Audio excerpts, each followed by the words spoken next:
Okay, everything's up? Yes. Welcome everybody. Hello there. How you doing? Welcome to a special birthday open chat. I will give this thing a few minutes to get some people in here, and then I'll put the link out. Uh,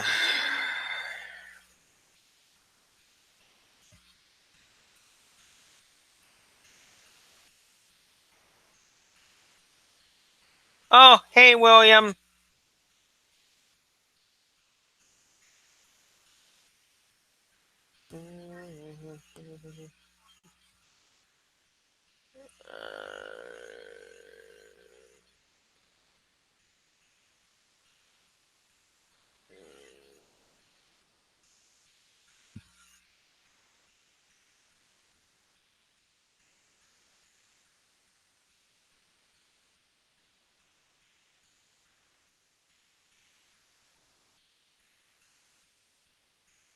Oh, thank you guys. I appreciate it. Okay. Um. Okay. Um. Question to either one of you. Um. Which part of the Hangouts link do I put into you guys? Could you guys figure out this Hangouts link for me to repost, please? Because the last time I put a Hangouts link in here, nobody could get in. So if any one of you guys can help me shrink it down, I would appreciate it.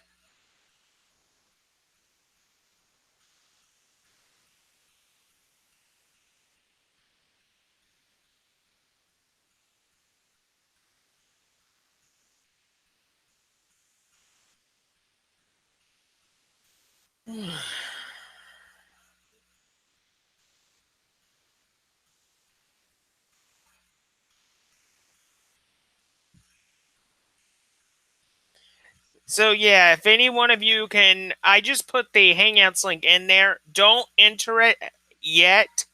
I want you guys to help me figure out what the real part of the link I should enter into is. So if you guys can help me fix it, I would appreciate it.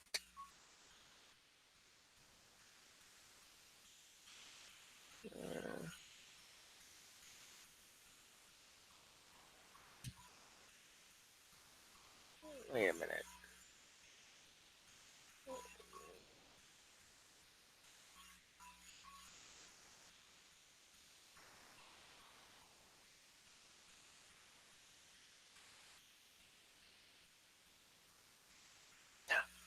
Oh, wait a minute, guys. I am so stupid.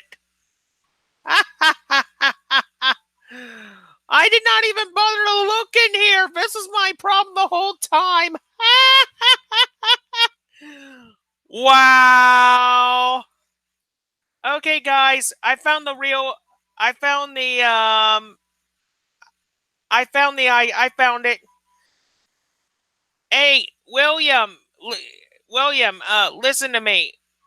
I'm putting a new link in the Hangouts. Here, enter through this.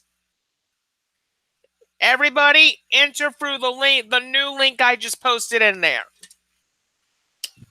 That one should be the correct one.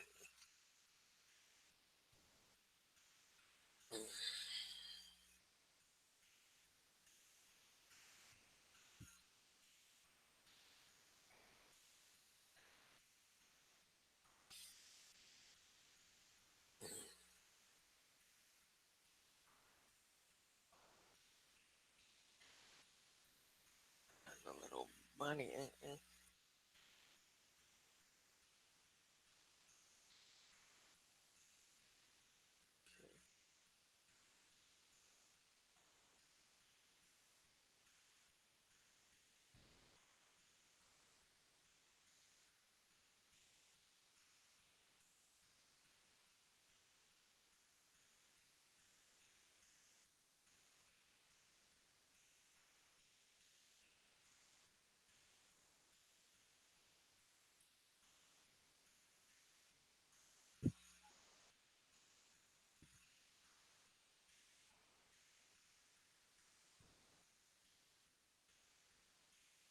Okay.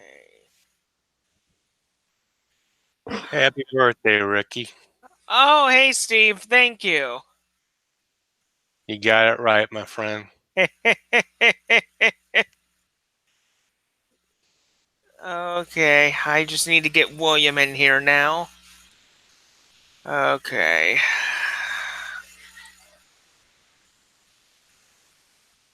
Okay. Let me go to, no. Here we go. Invite people. Uh, invite it. Add names or email. No name is coming up. Okay, I'm gonna have to do this the other way. You Uh, should be able to click on the link and get he in. should. He should. But I'm gonna send the link to him through just a standard message as well. This way he can get in.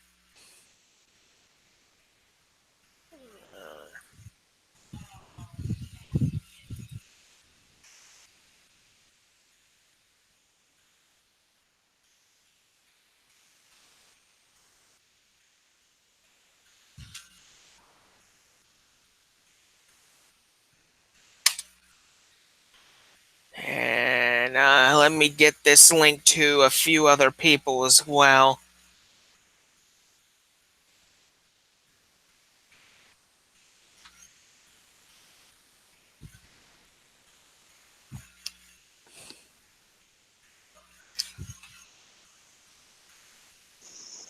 Hi. Hey, Oh, William. oh, there you are. You actually made it in. You're gonna have to learn how to do the hangout like people in Ricky a bit differently because switch to Linux and others do it easily fine. Uh, so what? So are you running any new distros, William?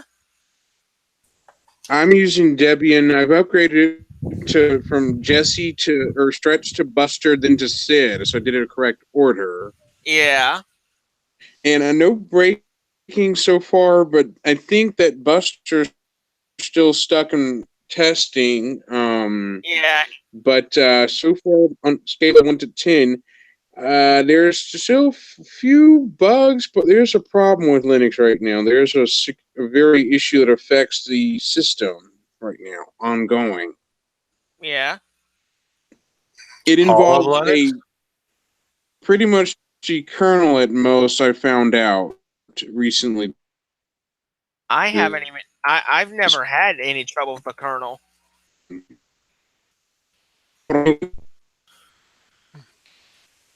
Well, it's actually a current vulnerability that was reported, I believe, recently. Yeah.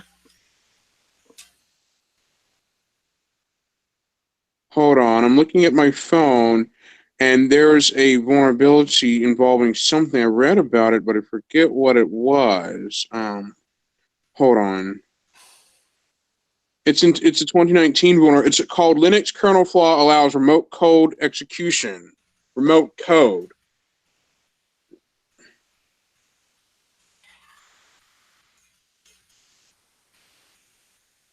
By threat post, it says that there's a bug that's remotely exploitable for tons of Linux kernels, like for the one of them already.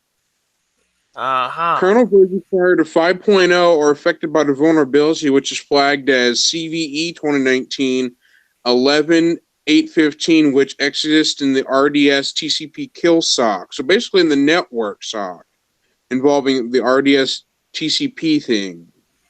Yeah. There's a race condition leading to use after free vulnerability UAF according to the CVE description. So basically, the bug itself is not widely reported, but Debian, Red Hat, SUSE, and a bunch of issues updated in the last week. But Linux kernel version 5.0 and lower are affected. Above 5.0 is not affected. Okay. Well, I've only been with Linux for almost a year, so if I'm correct, if there is a bug, shouldn't it have been reported to begin with? No, it's not widely reported, hence the threat post let. Labs report.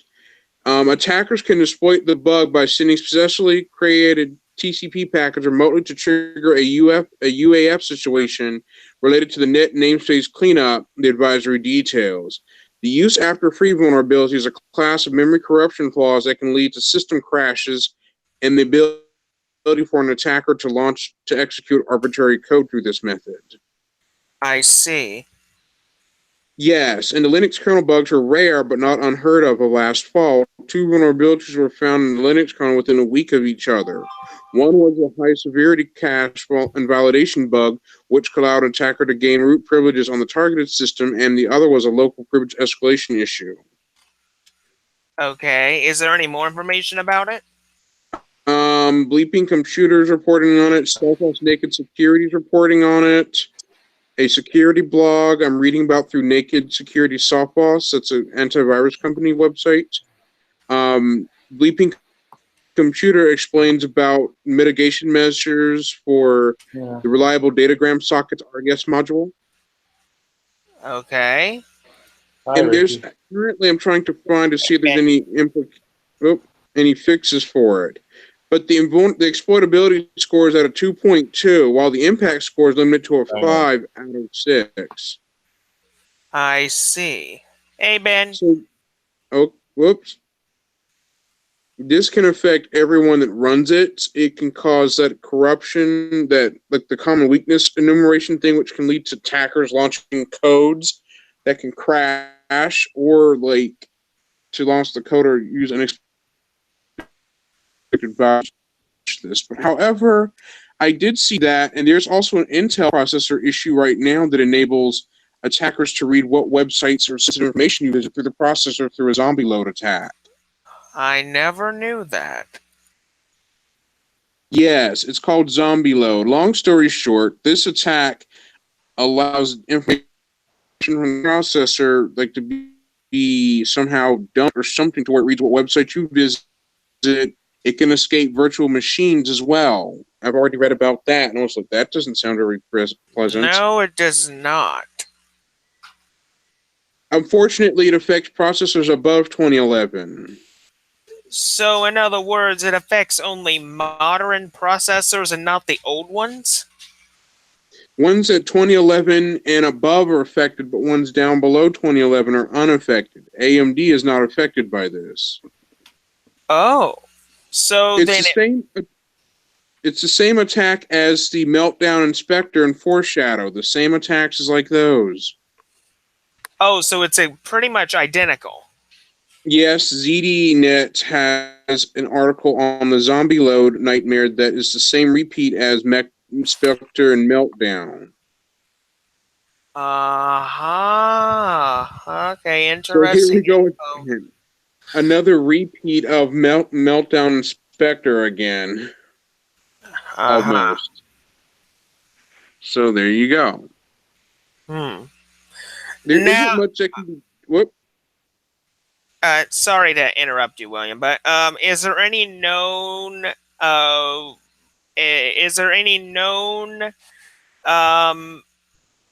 information about how to resolve that? As if anybody attempted to resolve the issue? Well, it just says that this is only in the processor design. It can only be updated through patches. Unfortunately, this one enables attackers can read data by using monitor what websites you visit. Basically, they can see what websites you go through the processor. And also, this can escape a privacy-protecting Tor browser running inside a virtual machine, too. So this basically does not limit it to virtual machines and physical machines. So it can escape anything. So, in other words, pretty much this whole issue, this whole Meltdown thing can bypass a fully protected Tor. Yes, if you're using a Tor virtual machine or a Tor browser or something, it can easily jump outside of that to where someone can read what site you go to, which is a privacy nightmare. I'm just bringing attention to this because this is serious. There's patches that have been released, but this is very serious. So the response times for getting this fixed is a little slower. could you excuse me for just 1 minute, gentlemen? Hold on. Steve, Yes, sir.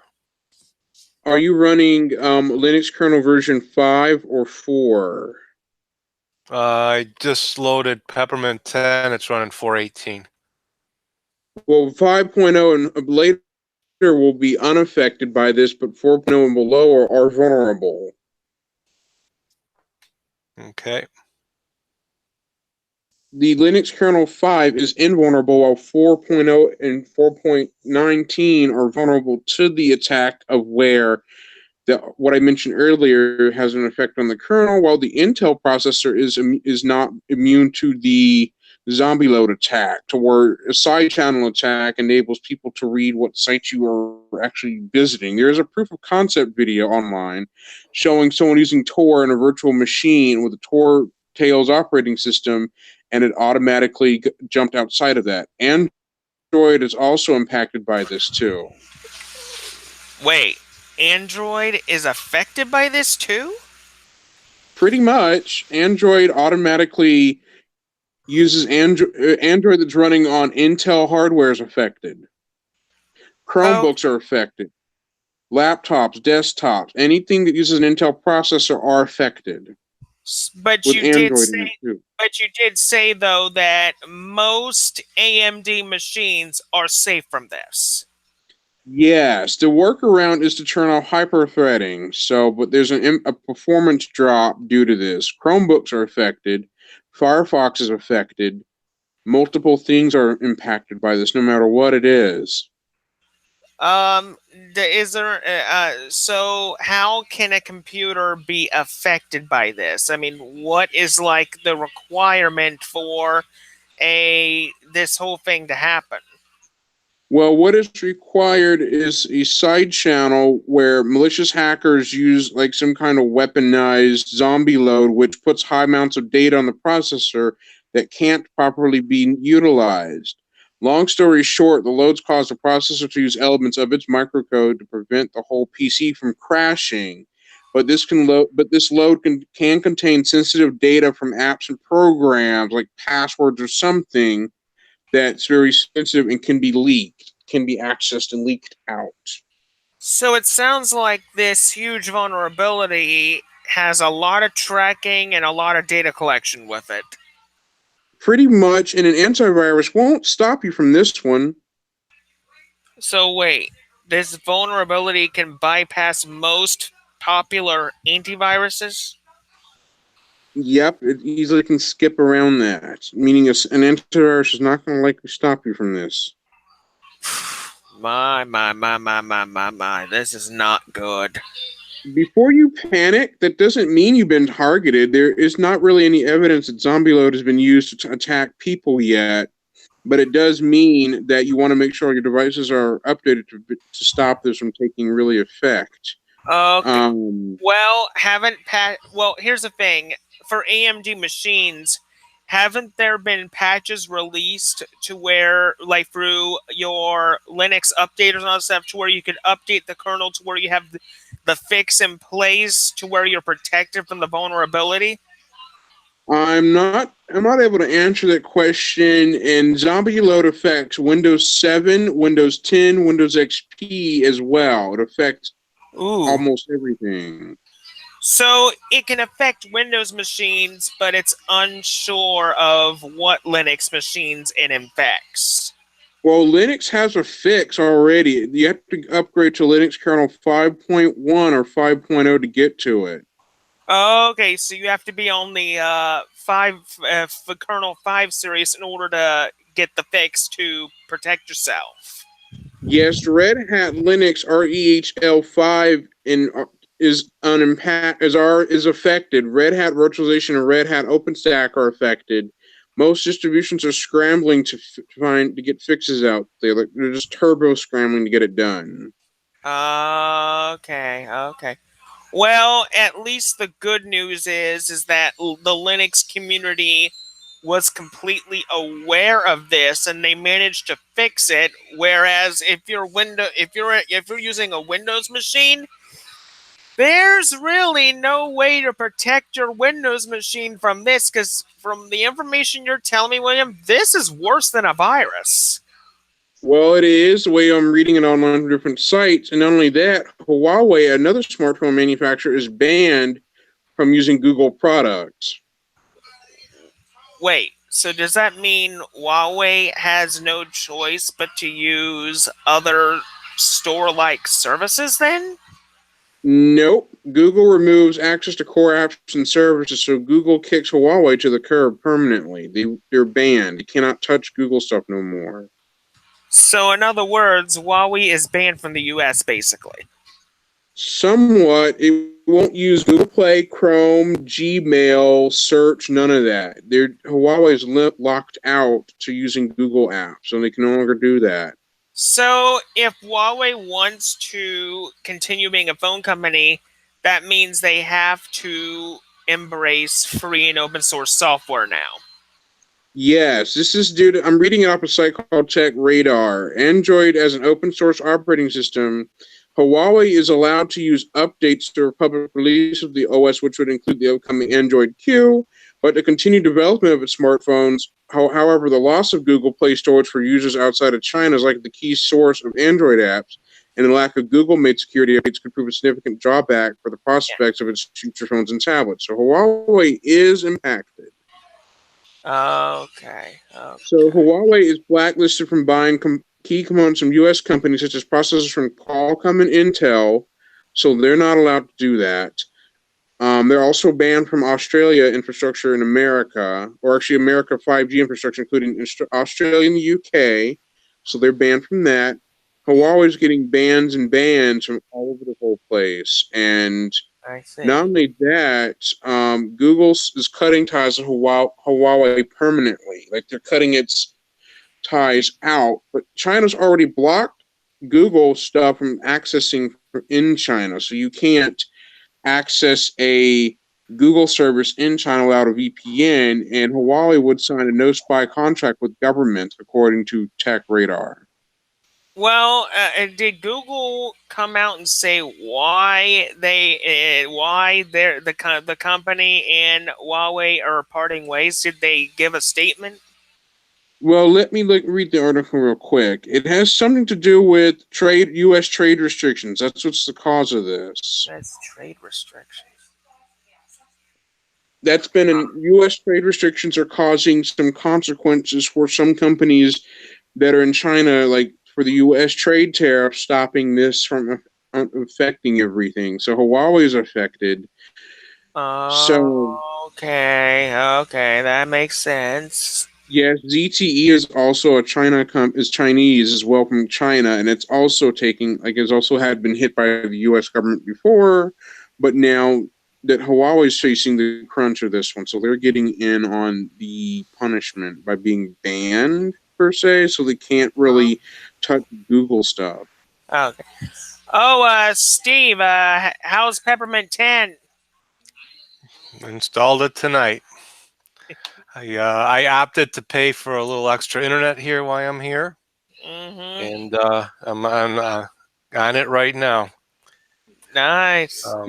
My biggest question for you is, so what is your opinion on Peppermint or any operating system like Peppermint Tails operating system? Because I tried to install Tails to a flash drive, but it does not work, period. It never worked. I tried it twice and it doesn't work.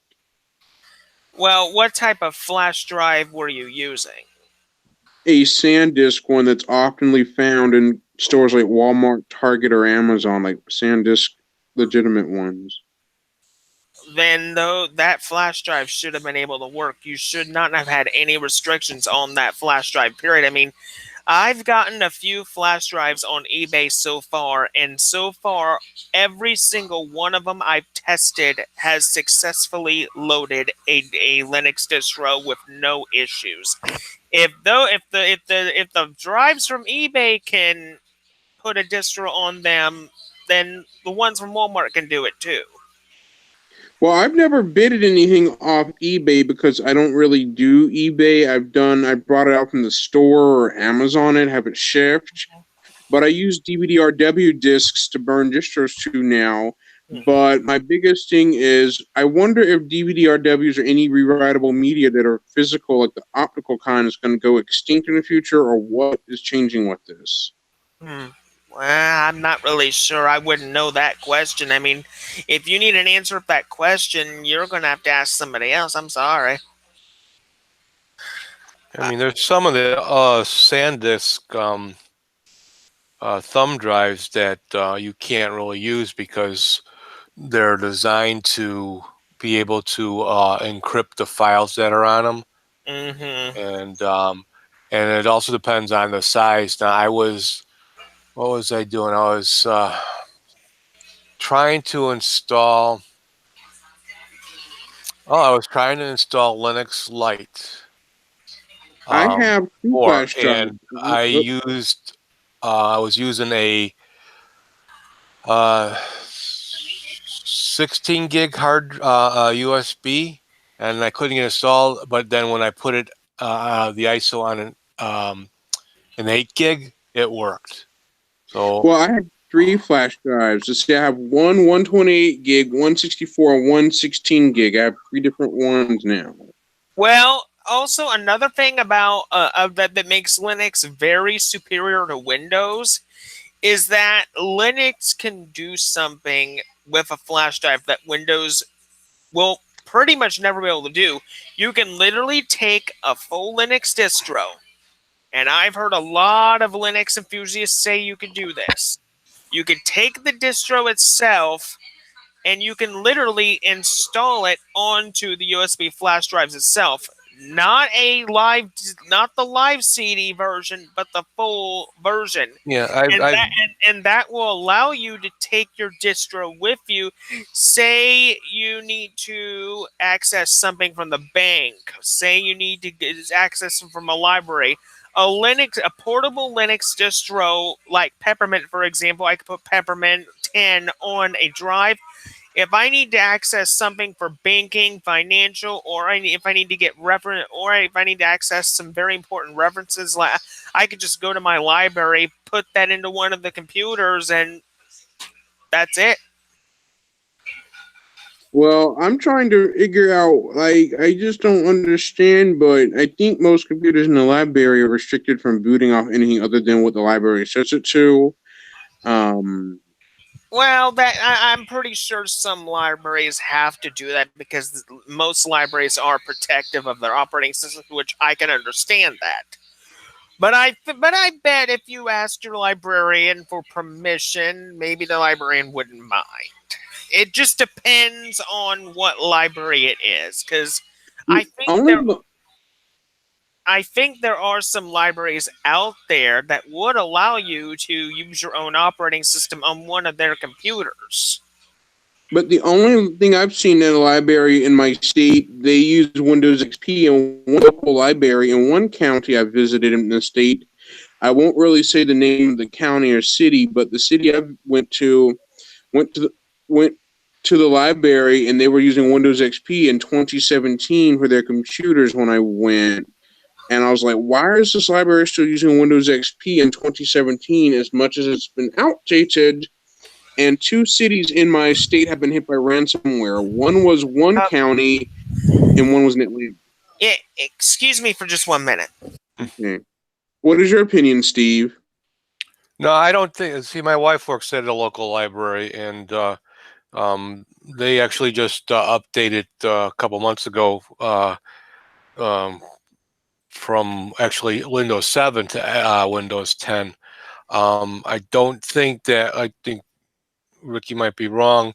They're not going to let you boot up. I don't think most librarians would know much about Linux. You might be lucky to find that. But regardless of that, installing it, an operating system to USB, and you can do it, like you would install on a regular operating system. I have done it. I've installed Linux on SD cards when I had a busted up or a failing hard drive just till I got the hard drive in. That note, The library in my area uses Windows and they have it locked down because I noticed that if you try to use your own operating system, you could try to modify the files in the computer of the library, do something with that. Right. They won't. And They won't allow it. They're going to be locked down. They're going to have, you know, uh, they won't let you reboot it. They will probably let you use a USB to save files to it. I can, when I get back into town, because I'm out of town on business, so I don't get back until next weekend. I can ask my wife what they do at their library and have an answer for you. The thing is just that I also wanted to drop in a comment saying that 9 times out of 10, what I figured is security reasons, people can either put files on a computer, like malicious files, or steal something that's off the library machine and leak it somewhere or modify something to unrestrict the access of the OS that the library uses. That's just like using a school district computer. If someone tried to do it on a school district computer, they would get more than just a slap on the wrist. Mm-hmm. And that would create problems. The school district I went to, I graduated from, I remember seeing the school district I went to would use Windows XP all the way to 2010, 2011. But one year I saw a rogue antivirus program pop up on one computer machine in the school, and I was like, no, they're still using the outdated Windows XP thing. Like, it's still old and outdated, still being used. But I think they've upgraded now as of 2019. But I've also seen a ransom, like an update where remember the WannaCry attack? Mm-hmm. Yeah, but that was a couple years ago. Yes, but Microsoft issued another update for Windows XP in 2019 due to another issue that was somewhat a new type of ransomware that was reported to patch something that affects Windows XP now since it's out of date. Let me look it up real fast. I thought Windows XP stopped getting support years ago. The enterprise version, because there are still our registers still use a version of XP. Oh. Well, according to The Verge, Microsoft warns another major WannaCry-like issue, security exploit, but Windows 10 and Windows 8 are immune, but Windows XP is getting another patch again, even though that it's a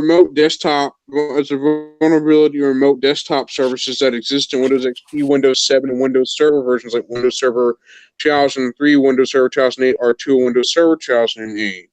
Microsoft is releasing patches again for Windows 2003 Server, even though both operating systems are out of support. Microsoft's automatically doing it, but you have to download the update manually out of the user's Microsoft's update catalog. Get to manually download it.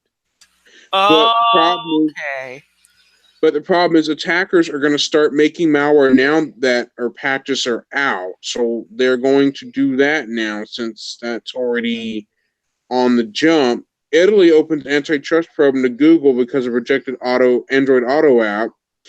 Microsoft Surface headphones are $100 off at the Microsoft store. But, however, so Huawei, as I mentioned, Huawei is going to be using a stripped-down Android open source version because Google revoked its license from Huawei. So any company like that, Google will be quick to revoke its license from them and force them to use an open source ROM rather than Google's proprietary requirements. Okay. And the fact that I have a Galaxy Tab A Nook that uses Android 5.1 on MeWe, I posted a post about that, and I said that I can't flash or upgrade it because Samsung took the time to lock down the Galaxy Tab A Nook to Nook specifications.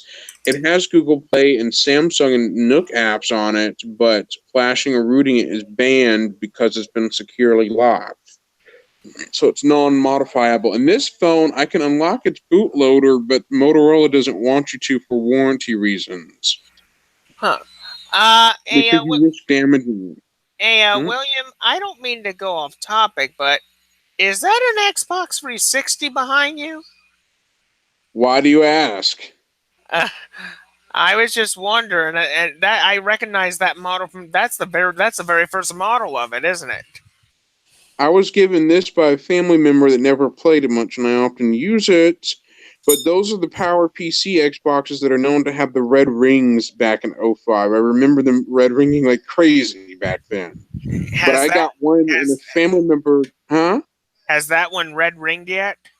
No, this one still works to this day. I got it last year in the summer, and it continues to turn on. So it never gave me the red lights. If it did red ring, I wouldn't be able to use it. No way, knock on wood, because I wouldn't be able to fix it.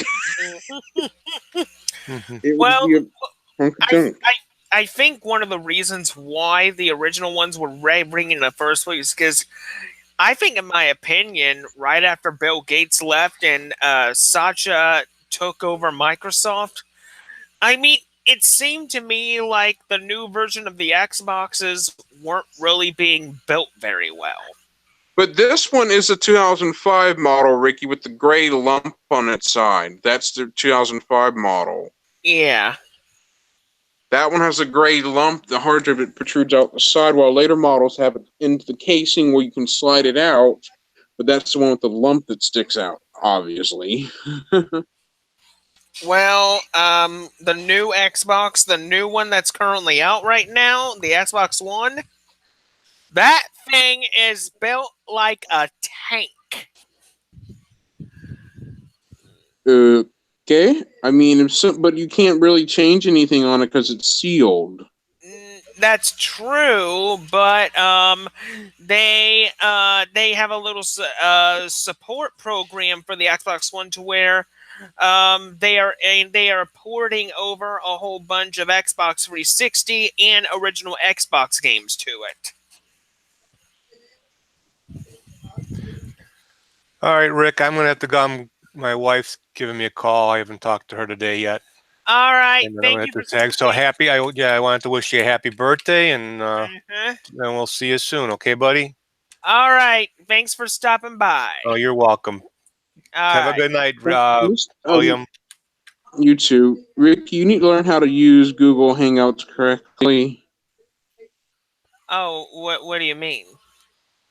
To invite someone in, you would have to look for a little add person body at the top of the call window, like for example, if you wanted to add someone in, you would have to click on add person and the little body icon with the plus symbol up at the top Are you talking window. about? Are you talking about the invite people logo?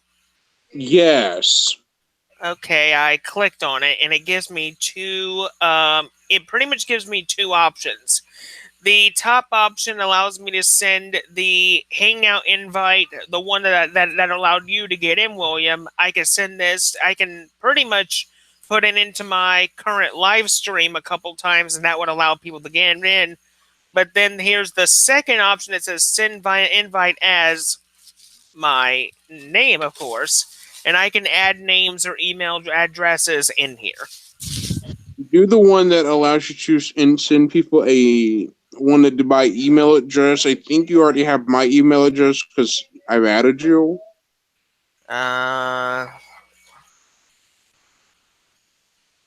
I think so. If I could remember your email address. I don't write email addresses down. I'll have to message it to you privately. I don't want to say it out loud. Oh, that's fine. That's fine. Because that would create a lot of flooding of email. But I have a Vivaldi.net email Yeah. address because I registered with the website of Vivaldi to download the browser and try it, and I like it. Mm-hmm. So now I got three email addresses. Well, also, what I could do, and I didn't think of this earlier, since you have MeWe, what I could have done is the link that I put in there, not the first one, but the new one that allowed you to come in, I could have sent you the new corrected link into your MeWe, and that would allowed you to get in much easier. Yes, I'm trying to figure out why I'm experiencing issues launching some programs in Debian that it just takes forever to launch. Regards VLC Media Player causes the whole system to nearly hang and freeze on version 3.0 on a 64-bit system. Yeah, I don't use VLC anymore. I've had too many issues with it, so I switched to MPlayer. The version 3.0 has caused some hangs and freezes in Debian. I have the Yeah, 64-bit version of Debian installed, and when I launch it, it causes my entire system to nearly hang. yeah, yeah. So are you running a Debian 10, I believe? SID. I upgraded it to 10, then switched to SID completely. Debian 10 is still frozen in testing, and it's not stable yet. It's been in frozen since earlier in March. Like it's been completely locked in testing. If I was to take a wild guess, I think they're preparing to release the full version of it soon. I mean, why would they even freeze it? It's very obvious. They're preparing to release the full version of Debian 10. Well, it's currently like stalled and testing right now. It is once it's ready, they'll push it to stable, but apparently it is trapped in testing right now. You can upgrade it by modifying your app sources list, but there are still some bugs left in it. You'll have to kind of take the bugs and eat the bugs rather than not eating them Yeah. if you want an early upgrade. But if you don't want to eat the bugs, rather wait till it comes fully stable. Yeah. Unstable, I've upgraded it to it. I want to take on the bugs and consequences to see new stuff happen. I feel like Debian's still vulnerable to the Linux issue I've mentioned earlier because it's using kernel 4, but it's not using 5 yet. Oh, I'm sure that it'll get 5 eventually. But a lot of other distribution releasers are scrambling to find fixes. They're just turbo scrambling to get them done. Yeah. Yeah. So I think what I'm going to do from now on is if you want to come into a Hangouts that I'll do in the future, I think the easiest thing I can do specifically for you, since you have a bit of a history having trouble getting into my Hangouts, what I can do for you is I will send you the super corrected version of the Hangouts link into MeWe since MeWe is pretty much easier for you to accept Hangout invites from. Is that okay with you? Yes, it's fine. My only problem is when I try to do it through the YouTube chat, it forces YouTube to open up Google Chrome, then it forces the Play Store open. Then when I tap open, when it takes me to the Google Hangout screen of Google Play, then it just automatically opens Google Hangouts, but then it doesn't go from there. Like it sends me through a chain tail of things. That shouldn't be happening. I know you're using a mobile device. Do you already have the Google Hangouts app installed? On my Galaxy Tab A that I'm currently on, yes, because it's on Android 5.1 Lollipop, while my phone that I just showed earlier is Android 8 without Hangouts installed. Oh, but your Android 8 does have the store, which you are able to access the Hangouts app from that store as well. Just able to install it, or in most cases, I can just run it direct within the Chrome browser on mobile, and it will still work just fine. Okay, all right. Then you have a couple ways of getting into the Hangouts then. But it's a little tedious to do both. A little tedious to do the other one, which is more complicated. The other time I did this with y'all, I forgot my computer was on in the background with Hangouts running, and I started hearing myself echo back, and I was like, "Oh, I forgot I left my computer Yeah, on." I believe, if I remember correctly, that was in the last live stream that I did. I think not the last one, but I believe the one before that one.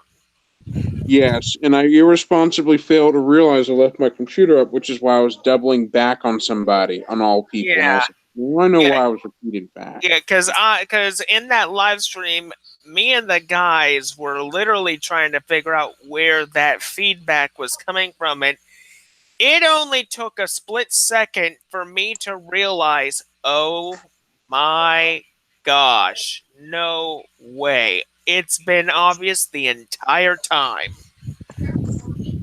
I was like, my computer is on. It was like, oh, I forgot to turn it off. Oops. Yeah. Just so you know, I actually managed to archive OpenSUSE with my own distribution that I made before the OpenSUSE Studio got shut down. Wait, they shut down the studio? Yes, the SUSE Studio website you create on OpenSUSE OS with has been discontinued since 2018. Sometime in February or during that time, the site was taken offline and merged into OpenSUSE's Build Studio, which is more complicated. SUSE Novell or OpenSUSE made an announcement that they were shutting off the free SUSE Studio website where you could build your own SUSE distribution for good. They were Did actually shutting it. I'm guessing the reason why they shut the studio down. I'm guessing it was due to budgeting. I'm guessing they were having trouble. Incorrect. It was being merged into OpenSUSE's Open Build Service, or OBS for short. Oh, so that's where the studio program went to?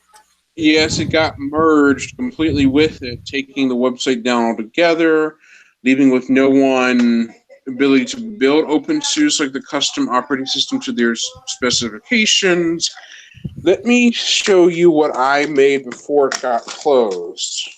Okay. Unfortunately, I can make images of this and release it, but it's a little old. But I archived it. It's in my DVD set of these. Give me a second. I have done Gentoo installs. Ben taught me how, and I thank Ben for doing it, and I can do it on my own now. Mm-hmm. No need to have to ask Ben. I have to learn for myself to get it right. But the only thing I've learned is to never misstep or mistype anything. Otherwise, you're going to mess it up. I'm looking through my collection of DVDs I've got. I have Calculate Linux. I have OpenSUSE Leap 1, OpenSUSE Tumbleweed 2.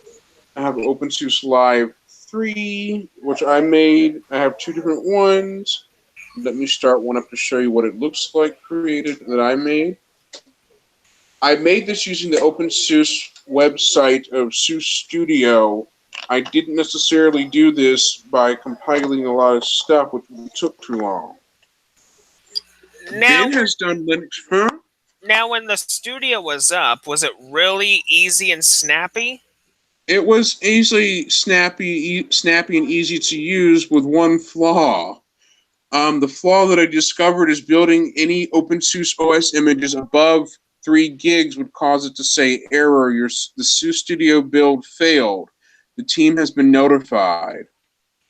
Oh, so basically the ideal size for an ISO will be at least 1.5 gigs. Yes, anything too large, it would just error out on the build, and if you made a lot of stuff into it, it would take more than over 1 hour. Hold on, I'm switching cameras to show what I've done. Hold on, my camera's being a little flimsy. Hold on. Okay, can you see it? Yeah. I won't. Yeah, I can see it. I'll show you it starting. So you have a fan on. I can tell it's hot where you are. Well, the thing is, I mean, the air conditioning in my room isn't the best. Oh, this is it. Oh, wow. That's OpenSUSE? I made it a long time ago. I custom created it. I used the built with SUSE Studio, which is why you see that logo down the bottom right. Oh, okay. Here's a video it live. It was made with an older version of KDE, a lot of other things in it. I made it just as like a live distribution, so you wouldn't have to install it, but it's so outdated that it may not work on newer hardware. It might not work with all systems very well. Mm-hmm. It was designed to be a DVD-sized image, not on a CD. It's OpenSUSE 13.2 Harlequin. Okay.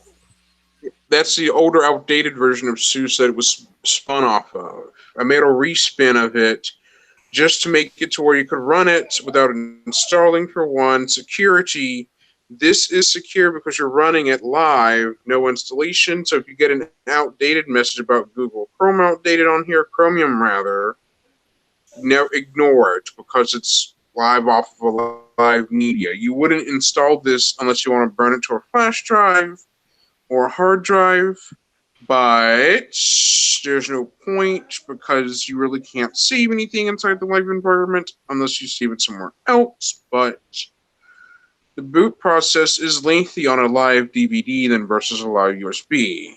That's the 128 gig flash drive I've got plugged into the 360 right up here, right there. Uh-huh.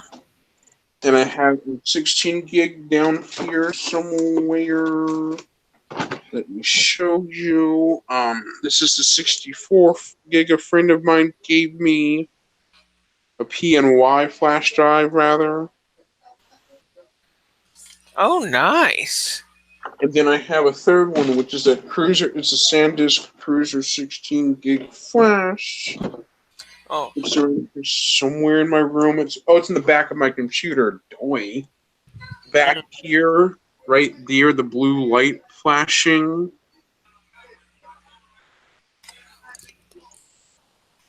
It's the third one that we cut on my light. Hold on. Flip switch to my light. Let me shine the light. That's what it looks like back there. Oh, okay. I'm using an LED lamp a friend gave me as a keyboard lamp to shine on the board at night so I can see what I'm typing. For late night hours and for like when it gets dark during the winter, during the summer at 9, which when it comes to 5 p.m. I will flip this on during the winter. Still starting up the live DVD. Let me flip the light so you're not getting glare. Mm-hmm. I recommend lights like this. Yeah. Thanks a lot, Vince. I appreciate it. Who's Vince? Sleepy Eyes Vince. He's a friend of ours. Hi, Sleepy Eyes Vince. Hi. He shows up in a lot of YouTubers' live streams. Let me change this lamp position so the glare is not getting in my eyes or anyone's face or camera or anything like that. Just tilt it where it's facing away from the TV screen. So I use this lamp for fun. I had a little green LED lamp that would plug into the USB port in the back of this Dell keyboard, but the USB ports are so flimsy on it, there's no point of bothering with it. This is what the OpenSUSE Wizard Yast Wizard looks like on an older version. That is really outdated. The newer one uses a new look for the OpenSUSE installation screen, but this is the older Yast looking one. This one, it's just a setup wizard. Where's your language, keyboard time date, desktop finish, setup wizard. Like as if you were installing it, you would just go through this wizard to select the language and keyboard. I had it set to take you through a wizard setup. When the OpenSUSE Studio website used to be up still, you could tell it to build the OpenSUSE custom image to your default language, time, and date on the website, and it would put it into the image for you. But for me, since I wanted to release this for people to try out, I just had to add a setup wizard that each time will ask you where you are upon boot. So let me change my region to USA. Let me change it to Eastern Time, New York. And now it will start the desktop login. Uh-huh. I've just wanted to try things out because rather than installing the system and wiping away whatever you've got, and this is using Linux kernel 3.16, this is immune to the Linux attack I mentioned earlier in the stream, since it's running live. Okay, so all the FreeDOT kernels have complete immunity. Not quite. Kernel version 3 and 4 and below are vulnerable. Kernel version 3 and 4 are vulnerable. Version 5 and later aren't. But this one won't. The attack can't happen because it's running live on a live DVD. Therefore, if you power the computer off, everything is lost. So this is partially immune to it, partially not. But it's designed to run until the power is cut. So basically, through a live image, you can be safe from the attack if you know what you're doing.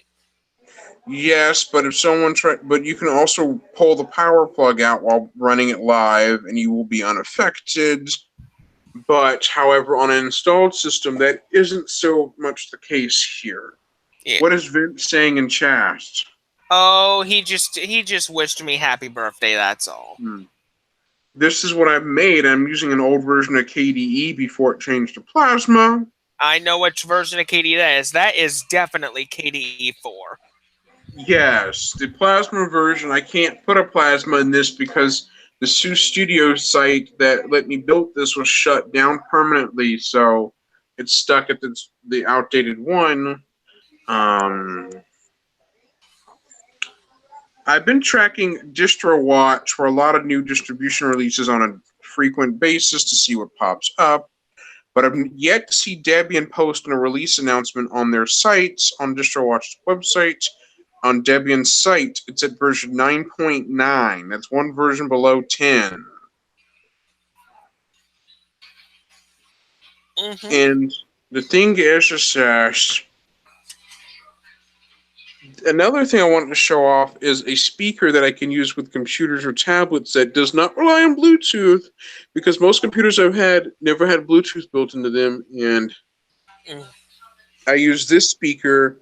It's got a little headphone port in the back. You plug in an end-to-end cable into it, turn the switch on, and you got sound. It's a rechargeable speaker, but most smartphones nowadays have the headphone jack left out, but this is what it looks like I've made. That is amazing. I mean, you got community support, you got the build service. This is retro because they took down the old SUSE Studio site. Let me click on the link and show you what happens if I click on the SUSE Studio link. I kind of wish the SUSE Studio site wasn't deleted, but it is permanently taken down. So having that said, there's nothing much that can be done. It's been merged into OpenSUSE's OBS service. It's been merged into their open build service thing, which I really don't like the way they did that. Now, the open build service, is it free to use? It seems to be free, but it's a bit complicated to use even to a non-savvy user. This goes to SUSE Studio. Go to Studio Express right here. It's called their open build service. This tells you about it. It still is a working. It still is like they're merging together. So basically, you could build OpenSUSE and SUSE Linux Enterprise images. It's a little complicated. It's clunky. I mean, this will explain why it merged. This is an old version of Firefox version. This is version 46. This is below the Quantum release. That's the old version prior to the Quantum release look, version 50. But they merged OpenSUSE Studio with OpenSUSE Build Service. This was launched in 2009 for SUSE Studio.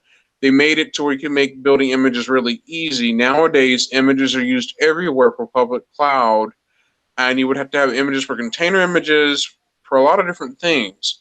So having that said, they did the merge, and obviously they gave people plenty of warning to merge the build, but the SUSEstudio.com website redirects to susestudioexpress.opensuse.org. So now you just go here, you click on SUSE Studio Express, it still brings you to this site, but I really don't know how to get to that to build more OpenSUSE distros, so I'm stuck with the old distro. Hey, Gnostic, how you doing?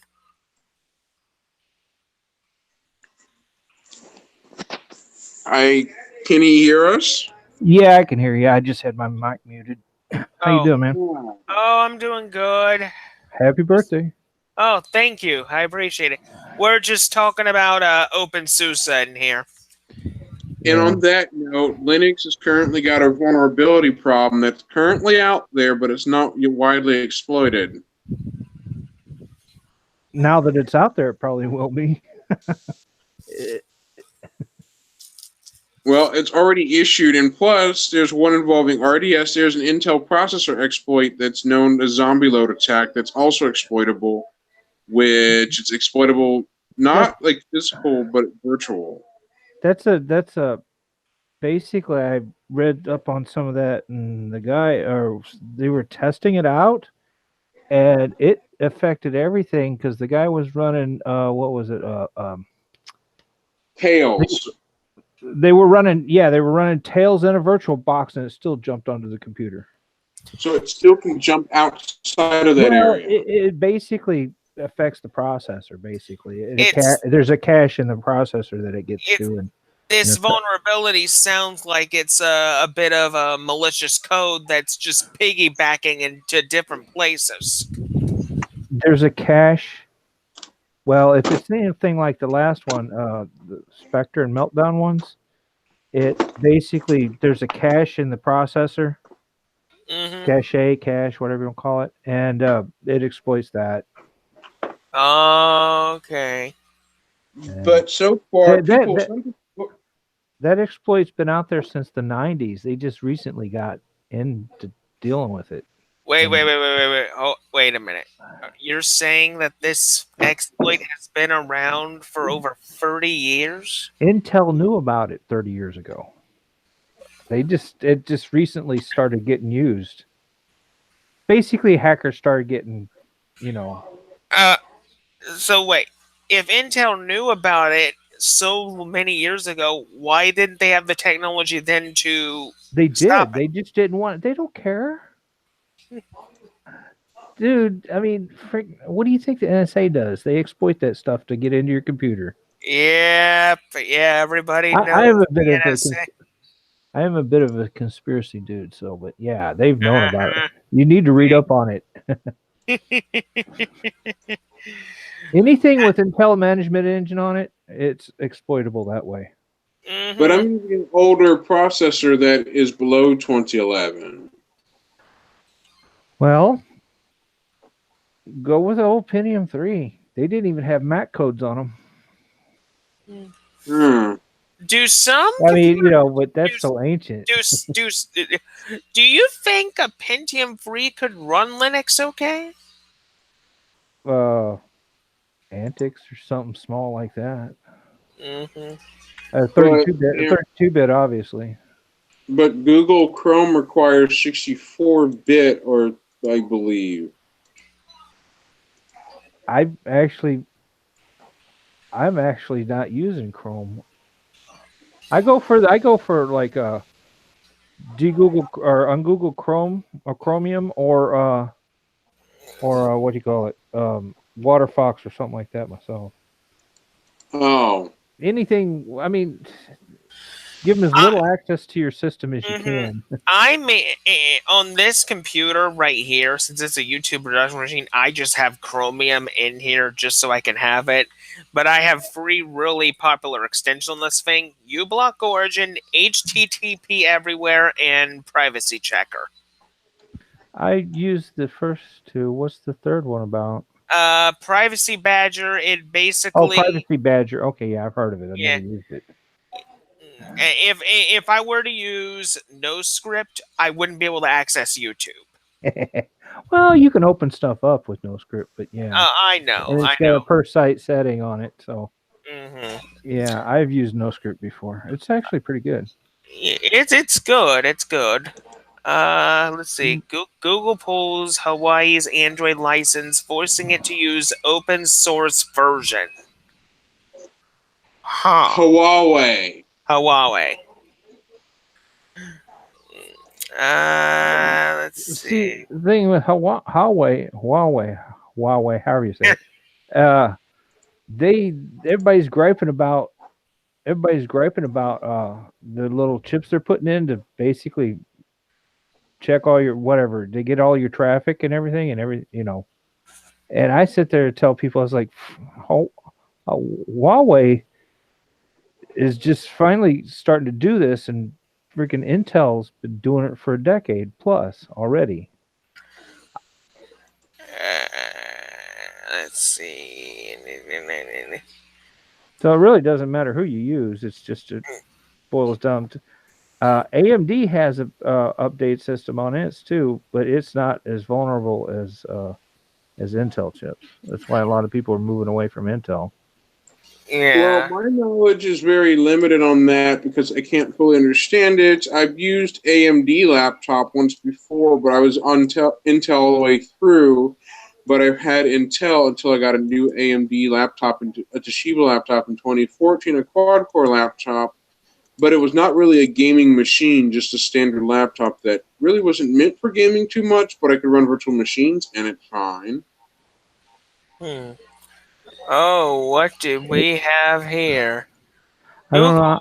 Google has been tracking nearly everything you buy online. See for yourself with this tool. I don't buy anything online, and if I do, I have somebody else charge it on their card. I don't do any online transactions, basically.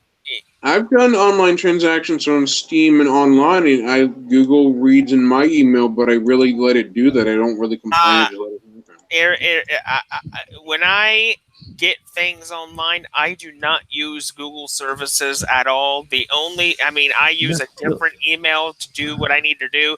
The only place I get buy on anything online is eBay. That's all I do. Usually I use like eBay. I stay away from Amazon because, well, I don't know.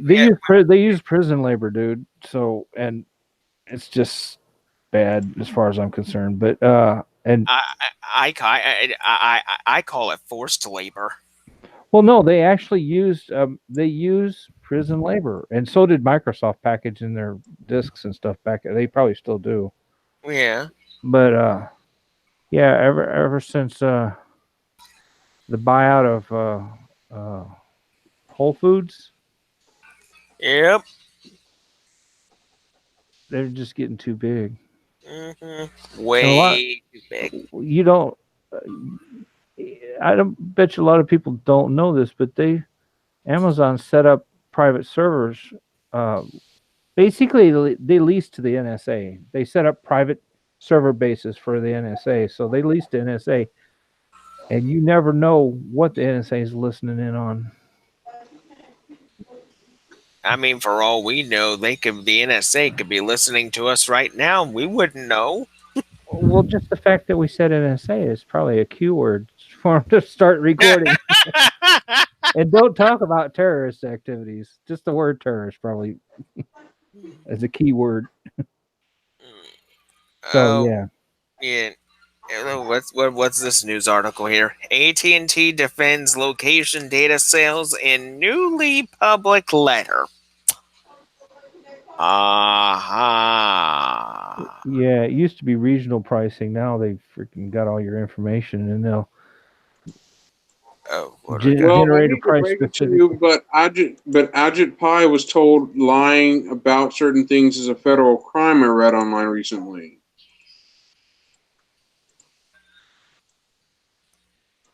Ajit Pai, who I've heard that name before. Who is it again? Ajit Pai. He's the one. He's in charge of the FTC. Oh, okay, yeah. He tried to end net neutrality, and he was warned that lying about something, I forget what it was, is a federal crime. So he was given a warning in that. Dude, at this point, it doesn't matter. Basically, the governments around the world are owned by the corporations these days. Mm-hmm. I mean, we live in a corporatocracy after all. I mean, the companies control literally everything. Yeah. Oh, what do we got here? This sounds fun. Spotify begins testing its first hardware ace, car smart assistant. Wait, what? Wait. A car smart. Oh no. Doesn't look like anybody's here. Spotify, what are you doing? Are you actually going to make your own equivalent of Alexa? Uh-oh. Because when you say smart car assistant, Alexa's usually in that category. Mamma mia. Oh, now this is a sad story here. Grumpy Cat has sadly passed away.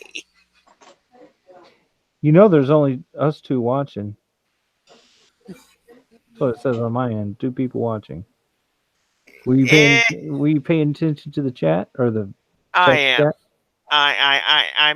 I'm paying attention. Linux programmer 503 was in here not long ago. Yeah. And Eh, Mr. Steve Zarione was also in here too, not very long ago, but his wife was contacting him. Yeah.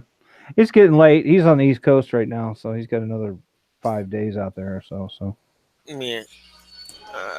Oh, What part of the world are you from, William? I'm in America. I'm in USA. I am too. I'm in St. Louis. Mm. I'm in. East Coast. What time zone are you in? Let's just put it that way. It's basically Eastern. I'm on Eastern time. Okay, cool. No biggie. Okay, then you're in the same time zone as I am. I'm in Florida. You're on that sandbar. Yeah. Dude, I've been down there plenty of times as a Yeah, trucker. The thing is though, there's actually the thing is I did a little research. There's actually a good couple there's actually a bunch of YouTubers that live down here in Florida. Oh yeah, I know. It's one of the best places to make videos. But it's hot and sunny. Ow. Yeah, I did tile work down there for a while. I've lived all over the southeast, and then a little bit out west too for a while. But yeah, My biggest question is, I wonder why people like some people like Tor and Tails for anonymity, and when it really can't keep people anonymous. Well, to be honest, I mean, to be honest, Tor has its own uses and its own reasons. I mean, it's a good distro. It really is. Tor was developed by the Department of the Navy. You know that, right? Yes. So I mean, here's the thing. If the Navy likes using Tor, then it's useful. So. But it's also used for the wrong reasons. I already know about that. Uncle Brian. Hello, Uncle Brian. He's another friend of mine. Okay. The one thing about most operating systems, it depends on who uses the operating system. If a good person is behind the helm, then they're going to use it for good intentions. If it's somebody with malicious intent, they're going to use it for the wrong reasons. So it's a double-sided coin. Yeah. Have you ever heard of Kodachi Linux? No, I've never heard of that one. They're listed. I mean, I'm not saying this is the end all go all, but they're listed on. I mean, I ran into it maybe 6 months ago. It's got. It's meant to be run off a thumb drive. It's got persistent memory on it. Uh-huh. It's actually got. I mean, you should go check it out and run it off a thumb drive. It's basically meant for running off a thumb drive, and it's very privacy centric. It's what they call passive security, not offensive security. Defensive security, I should say. Not offensive security like Kali. Kali is basically pen testing and trying. You can hack better with Kali. Yeah. But not a lot of people are. Last time I saw him on, hold on, I'll look real quick. But when I looked on, what do you call it? Distro Watch, he was right around in the 30s or something. Mm-hmm.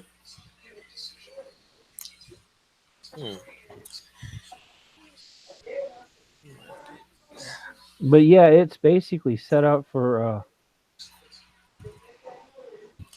It's basically set up for Mm-hmm. privacy and security. Yeah. It's based off Ubuntu.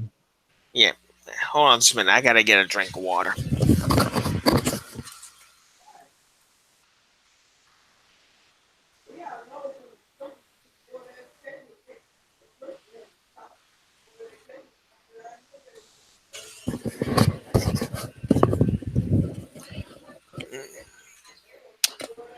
Well, I think what I'm gonna do next is I'm gonna make at least I have one announcement. I think what I'm gonna do for Tuesday's two videos after I do the weekly Linux report. I think what I'm gonna do is throw together another virtual machine distro review, and I already have one in mind. I've been planning to do it, and it's going to be done Tuesday. I am going to be reviewing Fedora 30. I'll see if it'll paste into the chat here on YouTube. Okay, yeah, it stayed. That's his website.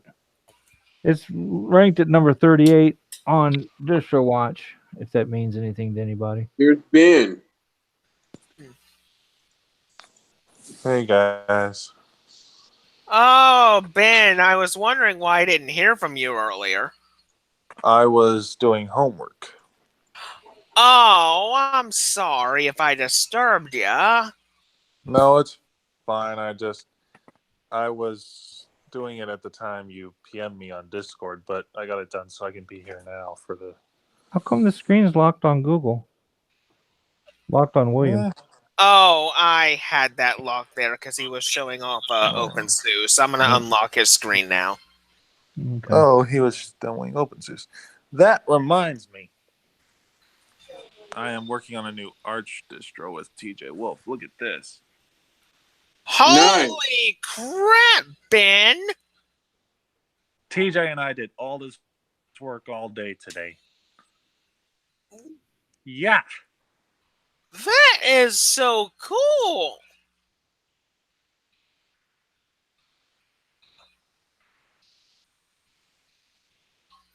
Wow. Uh-oh. I'm still. There's two of you. Sorry, guys, my phone died. That was the coolest operating system I ever saw. What did you do to that thing? Well, let's just say about hours of work. Yeah, that looks hours of work. Yeah. You went through the great lengths to make it happen, and I'm stunned. I'm stunned and can't say anything. I can already tell what environment it is. The way this looks, I recognize this all too well. This looks like XFCE. Yeah. With the Raven.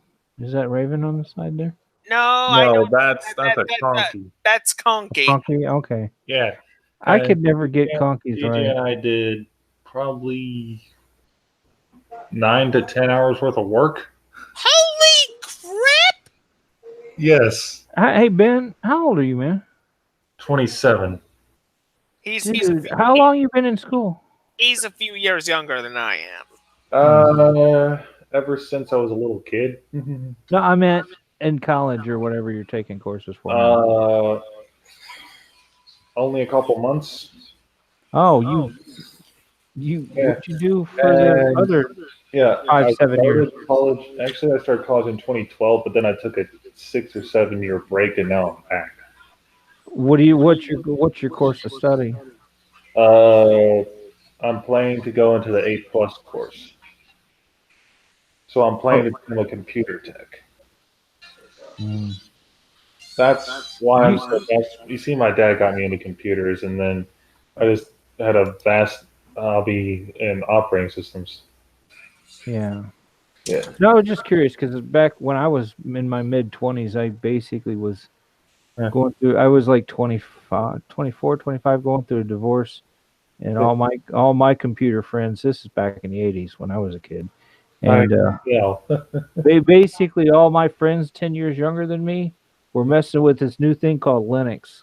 Yeah. Well, actually after the late 80s, but yeah, I kicked myself in the butt for not going that route. I went in from heavy equipment into trucking, and all my friends have worked for the Sony Corporation developing MMOs and stuff like that. Yeah. And now they're in their mid 40s, and they're getting. I hate saying this, but a lot of them are getting undercut by East Indians coming in to work on visas. I hate saying that. That's what's happening in the industry. I get you. Well, TJ Wolf, thank God for his help, because this thing was work for us guys, and we're planning to actually make this into a reusable system. Oh, by the way, Ben, Well, I haven't seen a video from Spectry for a little while. Is he doing okay? he's fine. It's just his community not being there is kind of getting him down. I don't know the exact reason behind him not making videos, but He basically took like I was watching him. I mean, what got me into Linux again, because I tried a decade ago when the community was really bad, and they just I was still on Windows, and it's just they treated you like shit if you didn't know what you were talking about. But basically, I watched his Linux Does What Win Don't series, the original one, right. and that's what got me back into it. And Yeah, then I that's sort what of eased into the community, and it seemed a lot better this time around.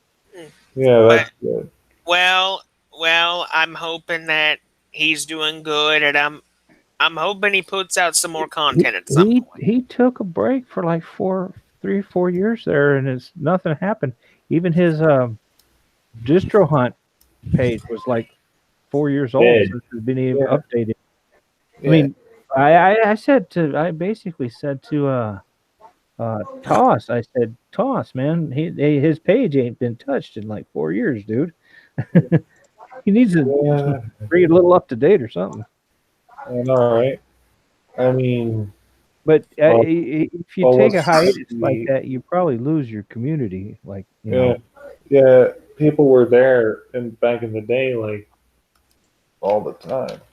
Yeah, no, I used to have an account on his board, his BBS, or whatever you want to call it, message board.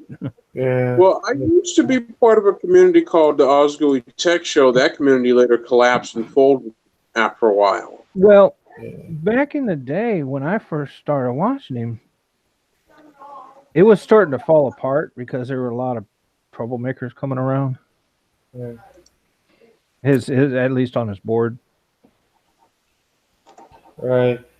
There was a lot of issues around these Linux communities, but hopefully Spatry took care of that.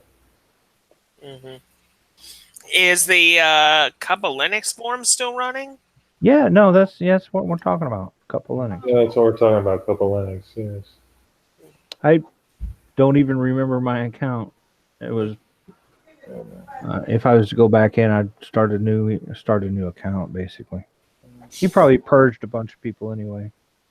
Yeah, he probably did. I mean, everything's sort of changed. I used to run a bulletin board back in the dial-up days, back in the 1200 baud days, and then whatever, dude. I've seen a lot of changes. I'm 56 now, so. But I used to use. Oh, go ahead. I used to use the AOL, the dun da da da da da. I used to use that quite a lot back in like early 2003, 2004. I'm talking late 80s, dude. This is before. Well, I mean, there was the ARPANET. You could jump from college to college. Yeah. Usually, you'd have to go to a college, or if you knew that certain access numbers, you could telnet from St. Louis University to Columbia, Missouri, or to what's the one in Illinois, whatever, and then telnet on up to Chicago. But dude, you're talking speeds that would they were like Stone Age speeds. My word. Well, it was the late '80s, dude. It was like I got, Oh, yeah. huh? You've been around the block more than a few times. Yeah, but I'm not a computer. I mean, I'm more of a mechanic slash hardware person. In real life, I work on. I'm a heavy equipment operator, truck driver, warehouseman, construction worker. I'm not a computer person, but I do know how to build a computer. But when it comes to software, I leave that to all the other guys. And Yeah. sometimes hold my hand, help me install this or get this running right. You know, No. everybody has their own forte. You know. Yeah. The YouTube, this current YouTube channel I have, what many of you guys don't know is this YouTube channel originally started in I believe, I would have to go look back on the exact date, but this channel I first made it back in 2008. Wow. I got It, you. I got you. this YouTube channel was formerly a video game channel, but then after I after I found Linux, I decided to just take video gaming off my channel, except for a few exceptions, and Yeah. make it mainly a tech slash Yu-Gi-Oh trading card game channel, which so far my new concept has actually breathed life into my channel. My channel has almost 150 subscribers, so that tells me I'm doing something right. That's Yeah, good, the Ricky. closest I'd ever done to that was Magic the Gathering. Mm. That's more your era than mine. Oh, Nothing bad about it. I'm from the old D&D Yeah. and 3 6-sided dice. I know I have played with the multi-sided dice, 20 and 4-sided dice and all that, but Dungeons yeah, Dungeons and Dragons has had many incarnations. I have the original TSR. I got I got Monsters Manuals and Fiends Folio, the hardbound edition still. So yeah, I'm old school. Before Wizards of the Yes, Coast bought you them are. out. Yeah, the original. Way old. Right, yeah. Yeah, it was graph paper. It was before the pewter figures, dude. It was graph paper and a pencil.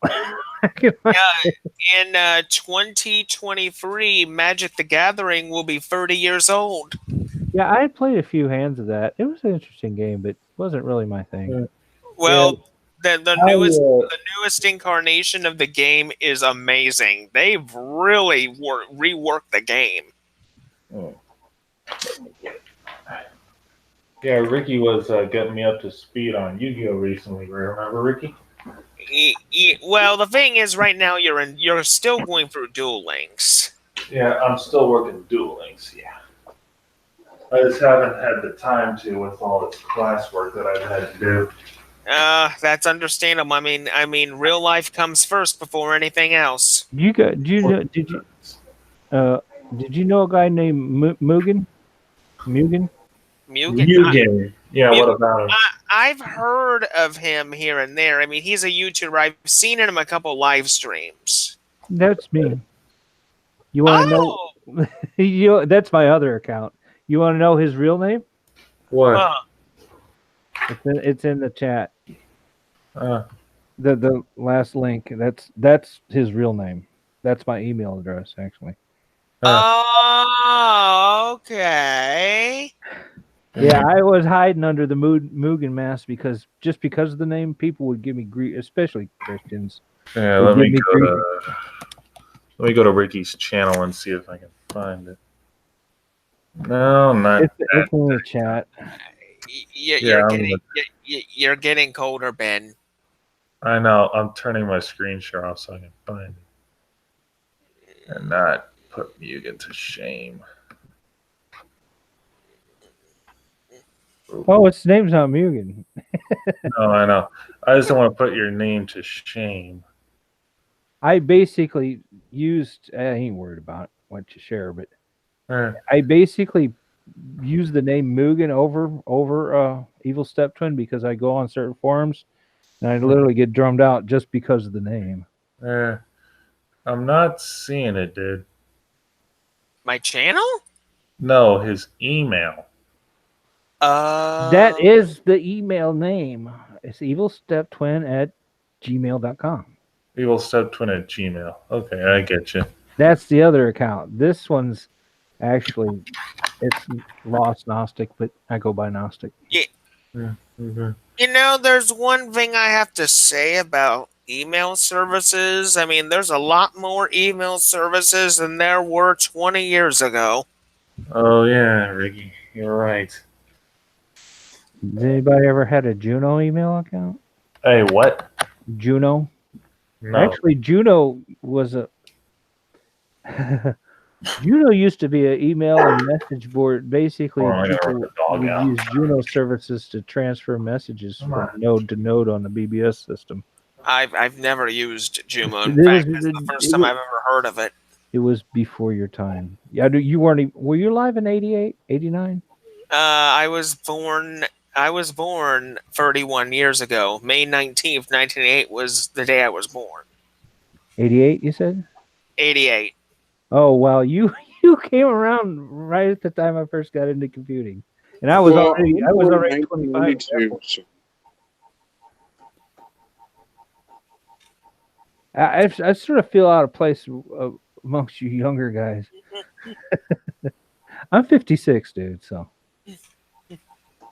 That noise you're hearing is a DVD drive. I'm running a live distribution, so if you're hearing that laser noise, that's that. That's okay, William. You just keep doing what you're doing.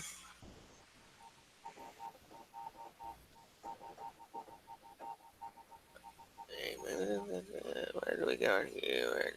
I wish I could learn. I wish I had an old computer to run a live distribution on to stress test so I could push its pedal to the metal to see what it can handle, what it can't handle. That way I can get an accurate benchmarking, like a spare old dummy computer, like one that's got everything in it for me to push to its limit.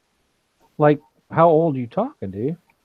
Old as in 2008, 2009. Oh, But not something new.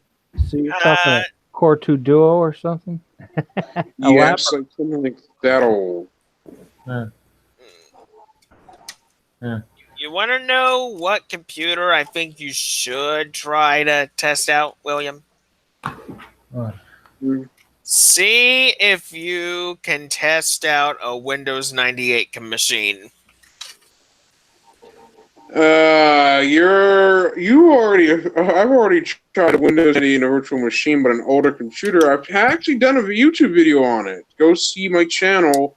Look through my videos. You'll find I've done a computer, an HP Pavilion model that had low RAM and hard drive space, about 4 gigs of hard drive space for Windows 98 on it. God, you guys, oh man. Well, hey, I'm born in the 90s. You and Ricky are both born in the 80s. No, I was born in the 60s, dude. You're born in the 60s. My mom was born in the 60s, and she doesn't even know what a computer is very well. And I'm born in the 90s, and Ricky's the 80s. So, and Ben's born in the 90s, too. Yeah, my first computer had a had a tape drive and 32 kilobytes of RAM with the big one of the big old school floppies, the big 5.5-inch floppies, called half a bag of storage. Oh my! It was a totally different era, dude. I mean, just once thumb drives started coming out, and once I never really used CDs that much, but once the thumb drives started coming out, I was like, wow, man, this is so cool. Especially when they first started coming out with a 512 megabyte, and then they started getting bigger. 512 megabytes of storage today is like a little pinprick. I know that, dude. I got a 128 thumb drive 3.0 here. I run OSs off it all the time. Perfect. Now, have you ever had any experience in using OS2? You mean the old version, the original? Back in the 80s and 90s? No, my friends did. I've been around it. I never really used it. Yeah. I was a DOS and Windows guy, basically. Well, in case you didn't know, there is now a modern successor to OS2 called Arca OS. Okay, no, I've heard it. See, the thing with OS2 back in the day, this is in the 90s, but the thing with OS2, it wasn't a true multitasker. It was a time splitter, but it was really hard on the processors back in the day. You could burn out a processor pretty quick with it. With that Oh, OS. wow. Yeah. This is before multi-core systems, basically. I mean, it came out back in the day when a math coprocessor was a separate part in your computer. Now it's all just built into one chip. Well, I would dare Ben or someone to try a PowerPC processor in 2019 and see how that holds up. Oh God. I'm sorry, but I don't think Ben will go near that with a 10-foot pole. Hell no. I couldn't even get a modern browser on that dang thing. I mean, here's the thing. If it took him a long time to get Gentoo going, it could take a bit longer for him to get a full power PC up and running and put a very old version of Mac OS X that's compatible with a power PC setup. Dude, I've had a PowerPC Mac G5 before. That thing sounded like a freaking plane taking off, if not worse. Well, gee, aren't you forgetting something, Ricky and Ben? I have a PowerPC PS3 that uses a PowerPC architecture and an Xbox 360 that also uses it. So there. Ha! Wow. Well, I had Those are becoming collectible. here's something you might know. You might not know. I've had a Mac Pro 1,1, and it sounded quieter than a Power Mac G5. So you're saying it was like Silence of the Lambs? Right, and my Power Mac sounded like, I want to say, a computer taking a dump, and it was just like, oh, shut it off, shut it off, shut it off. It was terrible. It sounded like a computer reproducing, and like, I just don't even want to think about that. But yeah, It's best not to. It's best not. It's best not. no, I know. I was just saying, it sounded really awful and really obscure at the same time. Well, the thing is, I mean, look at how quiet modern computers are today. You really don't hear a thing from them. Yeah, and the Core 2 Duo machine that I have sitting here that my friend Jamie helped me build up today, it sounded quieter than that. It's like quiet as a whistle, if not more quiet. But Now, imagine in today's time. yeah, Imagine how loud a DOS machine would sound like in today's era. I don't even want to think about that. You turn the tower on, and then the only thing you hear is. Oh God, no. And I think Gnostic will recognize this sound. And then if you try to go on the internet on Windows 95, you still hear this. Yeah. That's terrible. Well, Well, people don't use dial-up nowadays. People don't. Well, dial-up does still exist. I mean, there are legitimate reasons to still use it. There's a lot of BBSs still out there, actual BBSs that are on dial-up or Telnet, but some of them are just strictly dial-up these days. Not very many. Most of them are Telnet, but yeah. But it's hard to find them. Not if you know where to look. I mean, there are BBS. I mean, if you type into startpage.com bulletin board systems, you're going to find several sites that are dedicated to those things.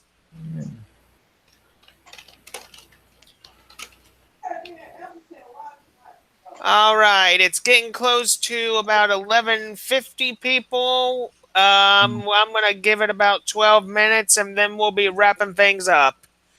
Yeah. I appreciate everybody coming for this 2-hour extravaganza. Thank you for the birthday wishes and all that. If you want to see more live streams just like this, then subscribe to then press that like button and subscribe to my channel. Thank you. And for my scheduling this week, I will be doing an edition of the Linux Report Tuesday, followed by my VirtualBox review of Fedora, and then for Thursday will be 2 back-to-back episodes of the Tech Report. So keep a lookout for all those. In the chat, I just put up a list of Telnetable BBSs. The micro blaster one.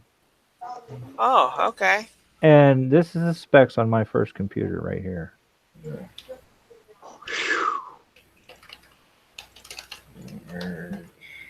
The microblaster.net servers is Telnetable BBS. A couple of them might even have dial-up, but there's a lot more out there, but it's old school, dude. Oh. Well, on that note, William Armstrong out for the overnight. Computer Closet is the one with the specs on my original computer. It didn't even. Wow. That's an I know what that computer is. I've seen reviews about that's an IBM PC Junior. Exactly. It didn't even. We had an external tape drive. It didn't even have a hard drive in it, dude. See you, Ricky. See you, Ben, and Gnostic. I'm out. Yeah. Take care, William. Take care, William. Okay, let's see. Original price was for $1,300, 64K with one floppy node monitor. Intel 8088. Okay. Yeah, mine had 32 kilobytes of RAM. It cost like $250 to upgrade to 64 kilobytes. Okay. Kilobytes, dude. not megabytes. Oh, nice. It ran the very popular PC DOS. That's nice. I've actually, speaking of PC DOS, I saw a documentary from Lazy Gamer Reviews on how PC DOS came to be. It came to be when it came to be out of a deal with Digital Research, Microsoft, and IBM, and basically IBM went with Microsoft system and they renamed it the PC DOS. Do you know the most used version of DOS in the 90s? Let me think. And you wouldn't even know. You wouldn't even think of this until I tell you. I believe it was called Caldera Open DOS. Dr. DOS. You know what they used it for? Running gas pumps and stuff at the gas stations. That is really interesting. This was way back in the day, dude. Wow. And now gas pumps are basically computerized now. Well, they were back then too, but it's just the software is more updated now. Well, yeah, now they're probably using some open source Linux something or other. Well, the thing is, Linux is being pretty much used everywhere. I mean, you could have Linux in your alarm clock. You could even have it in a watch or something. I know that. It's dude. What do you think runs the web? Linux. Yep. Runs the web servers. A lot of people don't. I mean, I sit there and talk to people and says, "Do you use Linux?" And they're like, "No." It's like, "What you got there? What kind of phone you got there?" And it's like, "Oh, you use Linux every day, you know, and you don't even know it." They don't even know it. Oh, by the way, Ricky, guess what? This guy, Viking George. I should say he's telling me he wants to make his own custom distro from LFS, but we're incorporating Pac-Man into it. But we're going to start from 0 packages, 0 nothing. I'll leave the LFS to you guys. All right. Yeah. So we're starting from literally nothing. Yeah, I know what LF is. Linux from scratch. Yeah, that's I just look at it and go, nah, I ain't gonna mess with it. Yeah, what we're doing is we're trying to make a system-friendly version of that. All I gotta say is good luck with that. Yeah, it's not going to be easy. No, you're dealing with LFS after all. Yeah, but I found on dxgl.org a multi-lib version of it, so hopefully this time it'll go right. Yeah, hopefully this time it'll go right after the countless attempts that went wrong on you. Yeah, and I finally got somebody who knows what the heck they're doing to help me. Mhm. Yeah. I mean, what does this make? Attempt number 5 now? I don't even want to count. Yeesh. So did you ever get that laptop from Tim F? Yes, I did. Yes, I Has did. anybody ever heard from him? I have a bad feeling about it. I No. have a bad feeling too.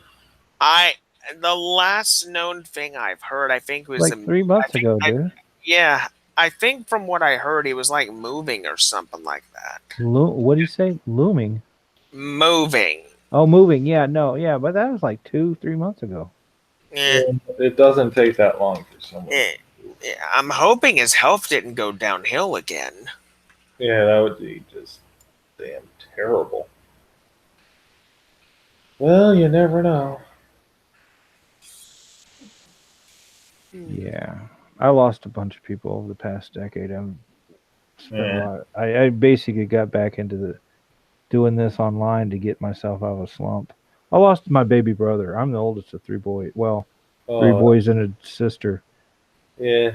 And it's like you look at, you're in your late 40s, Yeah. early 50s, and you look at, well, they'd be putting me in the ground 20 or 30 years from now, and boom, your baby brother gets in an accident and dies 2 weeks later. Good Lord. Yeah, it's well, whatever. 5 years before that, my mom passed of cancer. So yeah, and I'm a big mama's boy. I may come off as tough, but deep down inside, I'm a big mama's boy. Well, I am too, actually. Yeah, Yeah. a lot of guys don't like admitting it, but it's the truth. Hmm.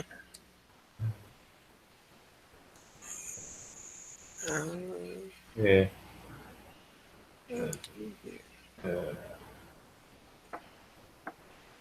Okay, looks like we got a few new distro releases from DistroWatch. That's good. Arco Linux is now up to 19.5.2. Yeah. Deepin is up to 15.10.1. There's just one little thing I hate about Deepin, and this is the one thing that's keeping me from using it, is they had to go and put a EULA in their system. Yeah, well, China's got so much stuff. You ever heard of a channel on YouTube called ADV China? No, I have not. It's basically an American kid and another guy from South Africa. They had been living in China since like for at least 10, 12 years, and they're getting out of China because they're Westerners basically, white guys, and it's just getting bad. And they moved on over to Vietnam and doing different things around. Whatever, they do little stuff on how things are in China, and Yeah. it's just the whole system is backwards over there. I just can't believe how downhill they're going. Well, actually, if you pay attention to what's going on in the world, they want to. I wouldn't doubt if after Trump they start heading towards a one world president or one world dictator. I mean, the whole world basically. That would be such a nightmare. That's your generation. I'm getting old, dude. I'm gonna disappear some island somewhere and just freaking go off the radar. I'm at the stage in my life where I mean, all the hard work and stuff I did and the way I beat up my body. I was, like I said, construction worker. I can't do what I did 20 years ago, or even 10 years ago. It's all hitting me. I'm starting to fall apart now. Physically. Well, the thing is, I mean, the human body has its limits. Yeah, but I lived hard and fast, and it was fun. Mhm. I got a little wild side to me. It's still, I mean, whatever. I came up under some rough circumstances, and at the age of 14, I had to beat up a parent because he was beating on me all the time, and whatever. My. Hey, you get tired of getting hit with Hot Wheel tracks and buckle-ins of belts and extension cords. It gets old after a while. You're eventually gonna Mhm. fight back or deal with it the rest of your life, and I dealt with it. Mm-hmm. Yep. It really screwed with my attitude for a long. It still does every once in a while. He tried it again when I was 27, and the cops got called, and I was on my way out the door, and I was so, how would you say, I was on an adrenaline rush, and they said, "We're the cops, three cops in the front yard." They said, "Where you going?" "I'm going home." "No, you're not. You're coming with us." "No, I'm not. I'm going home." And then three cops jump on me. We wrestle around for a little bit. I break the pile up and come out with a billy stick in my hand. They did not like that at all. And at the same time, there were two officers in a paddy wagon pulled up, and I just sort of looked at the paddy wagon, looked at them, and dropped the billy stick. They told me, if your mom and dad wasn't watching, we'd have shot you right there in my front yard, or my parents' front yard. And that I did not even know until like 12 years later. I was flagged as violent because I'm the back when I was your age. I didn't go looking for fights, but I didn't put up with guff either. And comes from what happened to me when I was young. Because like I said, it really screwed with my attitude for a long time. Mm-hmm. All right, people. It's a little after midnight. I think it's as good a time as ever to shut this thing down because I gotta get to bed by. So I thank for everybody for stopping by, and until next time, this is Yu-Gi-Oh! Master 88 saying see you in the next one. Take it easy. Good night, ladies and gentlemen.